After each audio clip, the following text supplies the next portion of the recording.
mais si vous êtes parent de petits-enfants comme moi, vous savez qu'à 5h30, on se lève, on lave les dents, on mange, après ça, on envoie à l'école, après ça, on va au travail, on revient, on mange encore, on donne les bains, on fait les devoirs, on couche les enfants, et après ça, on fait...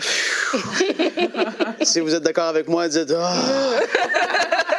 Parce que c'est la vie du quotidien et c'est normal. Dieu nous a fait pour qu'on soit sur cette terre, qu'on travaille, qu'on ait une famille, et c'est toutes des choses qui sont des bénédictions, parce que parfois, ça devient lourd, qu'on le voit d'une certaine façon, mais toute notre vie, notre train-train quotidien, comme on l'a dit, c'est une bénédiction de Dieu de pouvoir être vivant et de jouir et de travailler, d'être en santé, d'avoir des amis, se connecter à une église locale et tout ça, c'est vraiment des bienfaits, des bénédictions. Mais parfois, la routine devient ou vient que, en fait, on ne vit que pour la routine. Il y a plus aucune vision pour ta vie.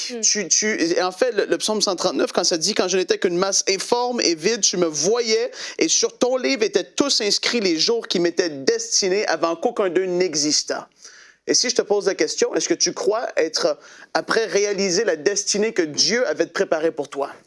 Et quand la réponse est non, je peux certainement et complètement comprendre que la vie devient ça devient une routine, ça devient ennuyeux, ça devient long, parce que tu n'as plus aucune vision claire pour ta vie. Ça va être juste des choses éphémères. Au début, tu vas dire « Je veux me marier », et là, tu te maries, et puis 2 mois après, OK. Et puis après, « Je veux des enfants parce qu'il faut plus de vie ».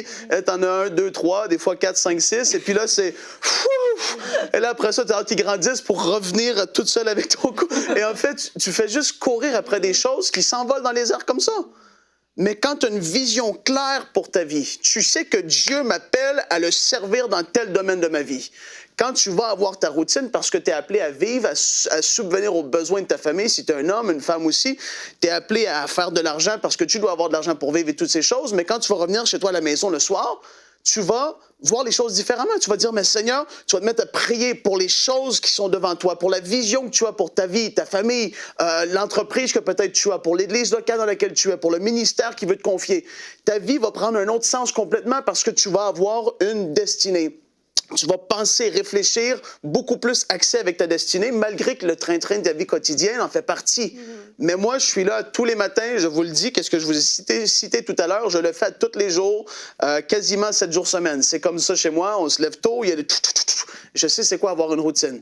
Mais je sais qu'est-ce que c'est aussi une vie excitante, remplie de la présence de Dieu, avec un but, une destinée, une vision claire, des aspirations pour voir le réveil. Vous allez me dire, mais c'est énorme. Oui, c'est ça. Moi, j'aspire à ces choses. Malgré la routine, je suis tellement motivé. J'aime rire, j'aime avoir du plaisir avec ma famille. Je suis quelqu'un qui, quand je suis chez moi le soir, je réfléchis même pas.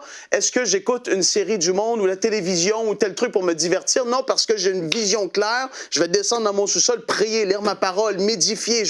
Parce que je sais ce que Dieu m'appelle à faire. Et malgré la routine, ma vie n'est tellement pas ennuyeuse. En fait, elle roule à 400 000 km/h. C'est impensable. Des fois, j'ai envie de souffler un peu, comme ça a été le cas ce matin.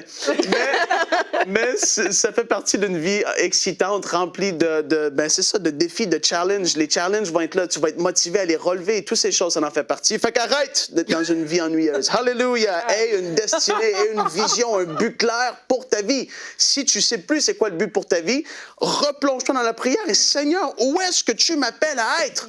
Qu'est-ce que tu veux que je fasse? Parce que oui, je ne suis pas appelé à respirer l'air pour la respirer et vivre ma vie et mourir par la suite sans rien accomplir pour toi.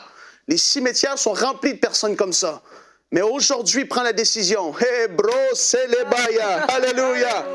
Prends la décision de fléchir le genou. Cherche le Seigneur parce que ta vie va changer. Amen. La chose, le courant de ta vie va être complètement différent. Tu vas élever ton mari avec toi. Tu vas élever ta femme avec toi parce que tu vas savoir là où Dieu t'appelle à être. Alléluia. Soyez bénis.